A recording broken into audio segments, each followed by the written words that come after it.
ಕನ್ನಡ ನಾಡು, ಇದು ಕನ್ನಡಿಗರ ನಾಡಿ ಮಿಡಿತ. ಕಾಂಗ್ರೆಸ್ ಸರ್ಕಾರ SCP TSP ಹಣವನ್ನು ದುರ್ಬಳಕೆ ಮಾಡಿಕೊಂಡಿರೋದನ್ನು ಇಡೀ ರಾಜ್ಯಾದ್ಯಂತ ನಮ್ಮ ರಾಜ್ಯದ ಅಧ್ಯಕ್ಷರಾದಂಥ ವಿಜೇಂದ್ರ ಅವರ ನೇತೃತ್ವದಲ್ಲಿ 28 ಲೋಕಸಭಾ ಕ್ಷೇತ್ರಗಳನ್ನು 14 ತಂಡಗಳನ್ನಾಗಿ ಮಾಡಿ ಎಲ್ಲ ತಂಡಗಳು ಕೂಡ ಬರೋ ತಿಂಗಳು 7ನೇ ತಾರೀಕು ಒಳಗಡೆ ಎಲ್ಲ ಜಿಲ್ಲಾಧಿಕಾರಿಗಳ ಕಚೇರಿ ಮುಂದೆ ಪ್ರತಿಭಟನೆ ಮೂಲಕ ಮನವಿಯನ್ನು ಕೊಡೋದ್ರ ಬಗ್ಗೆ ತೀರ್ಮಾನ ಆಗಿದೆ. ಆ ಹಿನ್ನೆಲೆಯಲ್ಲಿ ಇವತ್ತು ನಾವು ಬಳ್ಳಾರಿ ಜಿಲ್ಲೆಗೆ ಬಂದು ಪತ್ರಿಕಾಗೋಷ್ಠಿ ಮೂಲಕ ನಿಮ್ಮೆಲ್ಲರಿಗೂ ಕೂಡ ತಿಳಿಸಿ ನಮ್ಮ ಸಾರ್ವಜನಿಕವಾಗಿ ಈ ವಿಷಯದ ಬಗ್ಗೆ ಗೊತ್ತಾಗಲಿ ಅಂತೇಳಿ ಇದೊಂದು ಪೂರ್ವಭಾವಿ ಸಭೆ. ಸರ್ಕಾರ 7Dಯನ್ನು ತಂದಿತ್ತು.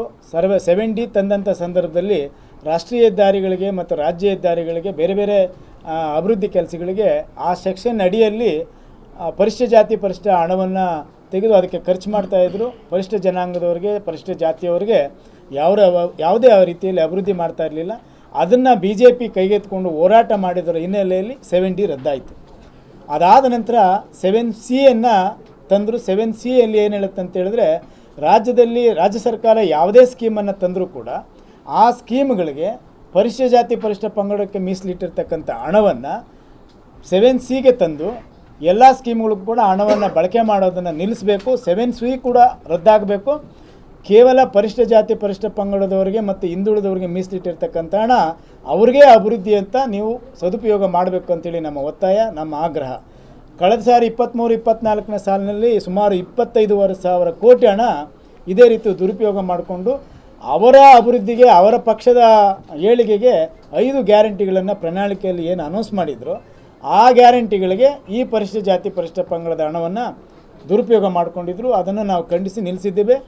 ಈಗ ಬರುವ 7ನೇ ತಾರೀಕು ಮಂಡಿಸುವಂಥ ಬಡ್ಜೆಟಲ್ಲೂ ಕೂಡ ಸುಮಾರು 15,000 ಕೋಟಿ ಹಣವನ್ನು ಈ ಜನಾಂಗಕ್ಕಿಟ್ಟಿರ್ತಕ್ಕಂಥ ಹಣವನ್ನು ಅದಕ್ಕೆ ಬಳಸಬೇಕಂತೇಳಿ ಅವ್ರದ್ದೊಂದು ಹುನ್ನಾರ ನಡೆದಿದೆ. ಅದು ರದ್ದಾಗಬೇಕು. ಈ ಜನಾಂಗಕ್ಕಿಟ್ಟಿರ್ತಕ್ಕಂಥ ಹಣ ಅವ್ರಿಗೆ ಅಭಿವೃದ್ಧಿ ಆಗಬೇಕು, ಅವ್ರಿಗೆ ಯೋಗಕ್ಷೇಮಕ್ಕೆ ಇಡಬೇಕು ಅಂತೇಳಿ ನಮ್ಮೆಲ್ಲರ ಆಗ್ರಹ ಇದೆ. ಆ ಹಿನ್ನೆಲೆಯಲ್ಲಿ ನಮ್ಮ ರಾಜ್ಯದ ಅಧ್ಯಕ್ಷರು, ನಮ್ಮೆಲ್ಲ ಪಕ್ಷದ ಮುಖಂಡಗಳು ಸೇರಿ ಇಡೀ ರಾಜ್ಯಾದ್ಯಂತ ಒಂದು ಜನಾಂದೋಲನ ಕಾರ್ಯಕ್ರಮ ಮಾಡಬೇಕು ಅನ್ನುವಂಥ ಹಿನ್ನೆಲೆಯಲ್ಲಿ ಈ ಕಾರ್ಯಕ್ರಮವನ್ನು ಮಾಡ್ತಾಯಿದ್ದೀವಿ. ಧನ್ಯವಾದ. ಇಲ್ಲ, ಇದು ನಮ್ಮ ಪಕ್ಷದ ಆಂತರಿಕ ವಿಷಯಗಳಿವು. ಎಷ್ಟೇ ದೊಡ್ಡ ಪ್ರಮಾಣದ ಭಿನ್ನಮತ ಇರಲಿ, ಸಣ್ಣ ಪ್ರಮಾಣದ ಭಿನ್ನಮತ ಇರಲಿ, ಅವೆಲ್ಲ ಕ್ಷಣಿಕ, ಅವೆಲ್ಲ ಸರಿ ಹೋಗ್ತದೆ. ನಿಮ್ಗೆ ಗೊತ್ತಿದೆ, ರಾಜಕೀಯದಲ್ಲಿ ಯಾರು ಶತ್ರುಗಳಲ್ಲ, ಯಾರು ಮಿತ್ರಗಳಲ್ಲ, ಎಲ್ಲರೂ ನಾವೆಲ್ಲ ಒಂದೇ. ಕೋಪ ಬಂದಾಗ ಕೋಪದಿಂದ ಮಾತಾಡ್ತೀವಿ, ಮತ್ತು ತಿರುಗಿ ಒಂದಾದಾಗ ಪ್ರೀತಿಯಿಂದ ನಾವೆಲ್ಲ ಒಂದೇ ತಟ್ಟೆಯಲ್ಲಿ ತಿಂತೀವಿ. ರಾಜ್ಯದಲ್ಲಿ ವಿರೋಧ ಪಕ್ಷ ಆಗಿ ಸರ್ಕಾರವನ್ನು ಕಟ್ಟಾಕೋ ಕೆಲಸ ಮಾಡ್ತಿಲ್ಲ, ಬದಲಾಗಿ ತಮ್ಮೂರು ಕಾಲಿಡುವ ಕೆಲಸವನ್ನು BJP ನಾಯಕರು ಮಾಡ್ತಿದ್ದಾರೆ ಸರ್. ಅದೆಲ್ಲ ನಿಮಗೆಲ್ಲ ಗೊತ್ತಿರೋದೆ. ಮತ್ತೆ ತಿರುಗಿ ನಾನು ಅದಕ್ಕೆ ಪ್ರತಿಕ್ರಿಯೆ ಮಾಡಿ ಇನ್ನೊಂದು ಕಡೆ ತೆಗೆದುಕೊಂಡು ಹೋಗೋದಕ್ಕೆ ನಾನು ಇಷ್ಟಪಡೋದಿಲ್ಲ. ನಮ್ಮ ಹಿರಿಯರು ಎಲ್ಲರೂ ಕೂಡ ಅದನ್ನು ಗಮನಿಸ್ತಾ ಇದ್ದಾರೆ, ಸರಿ ಮಾಡ್ತಾರೆ. ನೀವಿನ್ನು ಕನ್ನಡ ನಾಡು ವಾಹಿನಿಯನ್ನ ಸಬ್ಸ್ಕ್ರೈಬ್ ಮಾಡಿಕೊಂಡಿಲ್ವಾ? ಈಗಲೇ ಸಬ್ಸ್ಕ್ರೈಬ್ ಮಾಡಿ, ಬೆಲ್ ಐಕಾನ್ ಅನ್ನ ಒತ್ತಿ ನೋಟಿಫಿಕೇಶನ್ಗಳನ್ನ ಪಡೆಯಿರಿ.